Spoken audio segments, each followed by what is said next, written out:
Hello welcome to the channel IQ the hope. My name is Mansoor Ahmed. जैसे कि आपको पता है आज का दिन जो है आज 7 जनवरी है 2023। तो आज के कुछ इंपॉर्टेंट करंट अफेयर्स हम शुरू करते हैं। तो आज का पहला क्वेश्चन जो हमारे पास है, recently the Supreme Court of India has held the decision to demonetise currency notes of 500 and 1000 demonetisation. It was done in which are the following years.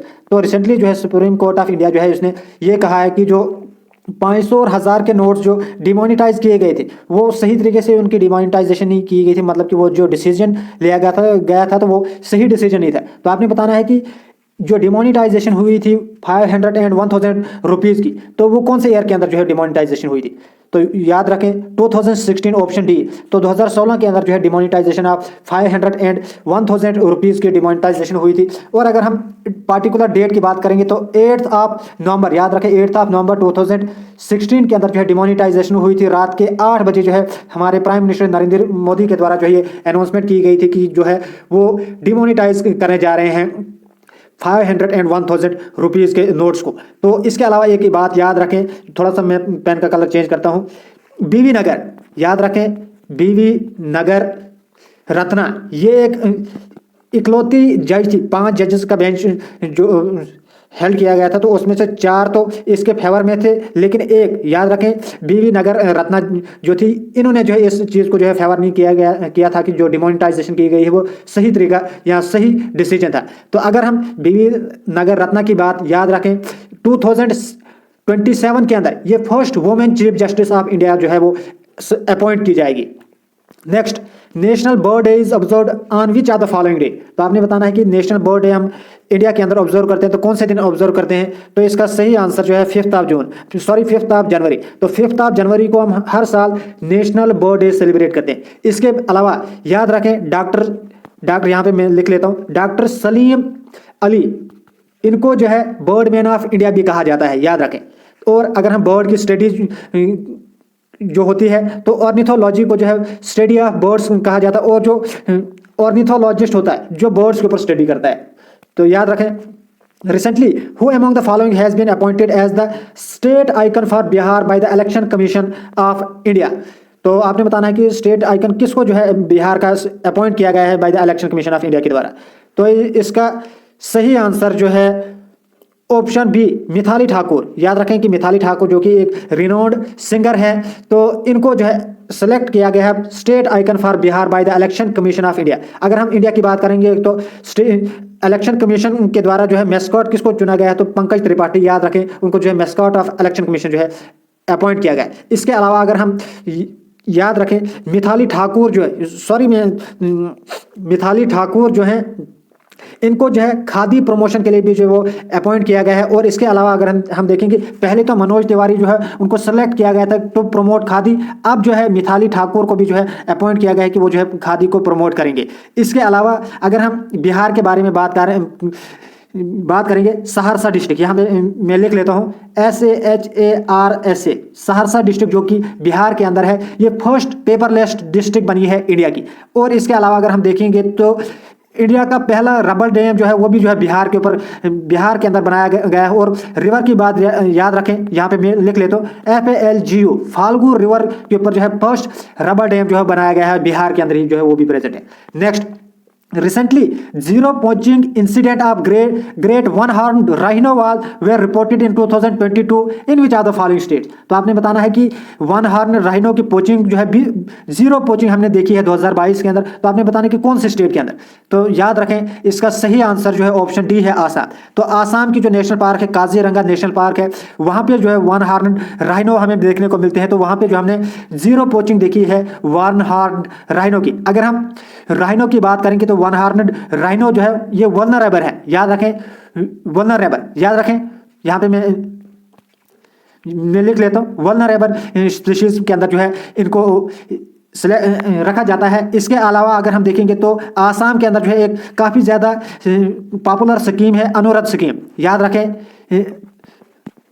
अरुणाधि scheme जो है वो भी जो है यहाँ पे चलाई जाती है आसाम के अंदर। पहले तो ये सीनियर सिटीजन्स ऑफ आसाम के लिए जो है वो बनाई गई थी, लेकिन अब ट्रांसजेंडर्स और वुमेन जो है उनको भी जो है इसके अंदर जो है ऐड ऑन किया गया है। इसके अलावा अगर देखेंगे तो 1250 रुपीज़ पर मंथ जो है सीनियर सिटीजन्स, वुमेन्स और ट्रांसजेंडर्स के अकाउंट्स के अंदर जो है डायरेक्टली जो है वो मंथली पैकेज दिया जाता है इस अनुरंध स्कीम के द्वारा। Next, recently India has achieved the target of operationalizing how many Ayushman Bharat Health and Wellness Centers till 31 अगस्त 2023। तो इसका सही आंसर जो है ऑप्शन ए है। तो 1,50,000 Ayushman Bharat health and wellness centre जो है वो पूरे ऑपरेशनलाइज किए जाएंगे ऑल ओवर द कंट्री के अंदर। अगर हम आयुष्मान भारत कार्ड की बात करेंगे तो इसके अंदर जो है 5 लाख तक का जो ऑपरेशंस होते हैं वो जो है वो किए जाते हैं गवर्नमेंट हॉस्पिटल्स के अंदर बिल्कुल फ्री ऑफ कास्ट। तो जिसको गोल्डन कार्ड भी कहा जाता है। आई होप कि आप सबके पास जो है वो गोल्डन कार्ड होगा। Next, recently which are the following country has taken over the presidency of the council of European union. तो आपने बताना है कि यूरोपियन यूनियन की जो प्रेसिडेंसी जो है वो किसके द्वारा जो है टेक ओवर की गई है। तो इसका सही आंसर याद रखें स्वीडन। तो यूरोपियन यूनियन की अगर हम बात करेंगे तो हर 2 साल के बाद जो है यहाँ पे प्रेसिडेंसी जो है यूरोपियन यूनियन की जितनी भी कंट्रीज उसके अंदर जो वो शिफ्ट की जाती है। तो अब जो शिफ्ट हुई है वो स्वीडन को जो है वो दी गई नेक्स्ट प्रेसिडेंसी। अब 2 साल तक जो है स्वीडन यूरोपियन यूनियन का प्रेसिडेंसी टेक ओवर करेगा। Recently, which of the following bank is the only public sector bank to be categorized as domestic systematically important bank by the Reserve Bank of India? तो आपने बताना कि कौन से bank को जो है डोमेस्टिकली सिस्टमेटिकल इंपॉर्टेंस बैंक जो है वो कैटेगराइज किया गया है by the reserve bank of India. तो इसका सही आंसर जो है ऑप्शन सी है, स्टेट बैंक ऑफ इंडिया के। तो स्टेट बैंक ऑफ इंडिया को जो है recently domestic systematically important bank जो है वो अनाउंस किया गया। इसके अलावा जो है HDFC, ICICI बैंक ऑलरेडी जो है वो डोमेस्टिक सिस्टमेटिकली इंपॉर्टेंट बैंक जो है वो ऑलरेडी डिक्लेयर किए गए थे पहले। Recently Jain community protested against the decision to turn Parasnath Hills and Shri Sameer Shikhar ji into tourist hubs. It is in which are the following states. तो इसका सही आंसर जो है ऑप्शन डी है, झारखंड। तो झारखंड के अंदर जो है ये दोनों ये हिल्स हैं, एक तो पारसनाथ हिल्स हैं और दूसरी श्री समद शिखर जी हिल्स हैं, जिनको जो है जिनके ऊपर जो है जैन कम्युनिटी ने जो है वो काफ़ी ज़्यादा प्रोटेस्ट किया। तो ये दोनों हिल्स जो है ये झारखंड के अंदर है। तो याद रखें कि जो जैन कम्युनिटी के जो प्रीस्ट होते हैं, मॉन्क्स होते हैं, तो उनको जितने भी उनके जो बड़े आए हैं उसके रिलीजन के अंदर, तो मैक्सिमम जो थे उनको जो मोक्ष प्राप्त हुई है वो इन्हीं 2 हिल्स के ऊपर जो है प्राप्त हुई। इसलिए जो जैन कम्युनिटी ने प्रोटेस्ट किया है कि इनको टूरिस्ट हब बनने से जो है रोका जाए। Next, recently, scientists from which of the following country have deployed a new water purification system that can remove microplastic from water in just 10 seconds. तो आपने बताना कि कौन सी कंट्री के साइंटिस्ट के द्वारा जो है डेवलप किया गया है एक न्यू वाटर प्योरिफिकेशन सिस्टम जो माइक्रोप्लास्टिक्स को जो है 10 सेकेंड्स के अंदर जो है वो रिमूव करेगा। तो याद रखें इसका सही आंसर जो है ऑप्शन बी है। साउथ कोरिया के द्वारा जो है ये इंपॉर्टेंट डिस्कवरी की गई है, डेवलपमेंट की गई है, जिसके अंदर माइक्रो प्लास्टिक्स को जो है 10 सेकेंड्स के अंदर जो है वो रिमूव किया जाएगा। तो यहाँ पे जो है इमेज भी दिख रही होगी आपको। Recently India's first in vitro fertilisation mobile unit for animals was launched in which are the following state. तो इसका सही आंसर जो है ऑप्शन बी है, गुजरात। तो गुजरात के अंदर जो है इंडिया का first in vitro fertilisation mobile unit जो है वो फॉर एनिमल्स जो है वो लॉन्च किया गया है। इसके अलावा आप बताएं कि गौ रक्षा कैंपेन जो है कौन सी स्टेट के अंदर जो है वो शुरू किया गया था, तो वो आप कमेंट के अंदर लिखें। Recently the Election Commission of India has started mission 929 in which are the following states. तो इसका सही आंसर जो है ऑप्शन बी है, त्रिपुरा। तो याद रखें त्रिपुरा के अंदर जो है हमारे जो इलेक्शन कमीशन ऑफ इंडिया के द्वारा जो है मिशन 929 जो है वो स्टार्ट किया गया। इस 929 का मतलब है 92.9% इस बार वोटिंग होनी चाहिए त्रिपुरा के अंदर। इस मिशन का यही मोटिव है कि जितने भी त्रिपुरा के जो सिटीजन्स हैं उनको वो जो है वोटिंग करने के लिए जो आ जाए। तो जब वोटिंग होगी तो उसमें जो है पार्टिसिपेट करें। अब अगर हम इलेक्शन कमीशन ऑफ इंडिया की बात करेंगे तो हमारे जो इलेक्शन कमीशन ऑफ इंडिया है वो राजीव कुमार है। याद रखें राजीव कुमार जो है 25th election commissioner of India है। Next, recently union railway minister Ashwini Vaishnaw has announced that the Ahmedabad Delhi Gujarat Sampark Kranti express train has been renamed as which are the following.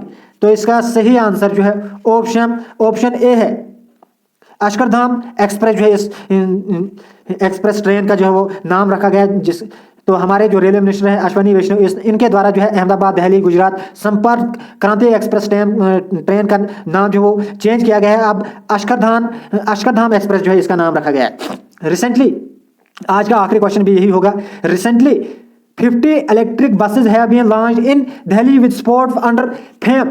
तो FAME, what do you mean by FAME? Faster adoption of electric and hybrid vehicles। और ये second phase चलाया गया है। तो FAME India scheme has been launched in which are the following ministries. तो आपने बताया कि ये जो FAME स्कीम है ये कौन से मिनिस्ट्री के द्वारा जो वो स्टार्ट की गई है। तो इसका याद रखें, मिनिस्ट्री ऑफ हैवी इंडस्ट्रीज। तो इसके द्वारा जो है ये 50, इस मिनिस्ट्री के द्वारा जो है 50 इलेक्ट्रिक बसेज जो है वो ऑपरेशनलाइज किए जाएंगे in the capital of India Delhi के अंदर। तो इसी के साथ आज के करंट अफेयर जो है खत्म होते हैं। उम्मीद है कि आपको वीडियोस पसंद आ रहे हैं। अगर वीडियोस के किसी भी एंगल से आपको पसंद आते हैं, वीडियोस के ऊपर जो है ज़रूर लाइक किया करें, लाइक करें, कमेंट करें, ठीक है। कमेंट अगर किया तो ज़रूर सबसे बड़ी बात जो है सब्सक्राइब करके रखें, क्योंकि सब्सक्राइब के बगैर आपको मेरी वीडियो दोबारा देखने का मौका ही नहीं मिलेगा। तो इसी के साथ छोटी सी वीडियो को जो है खत्म करते, उम्मीद है कि आपको वीडियो पसंद आ रही है। Thanks for watching our videos and God bless you all.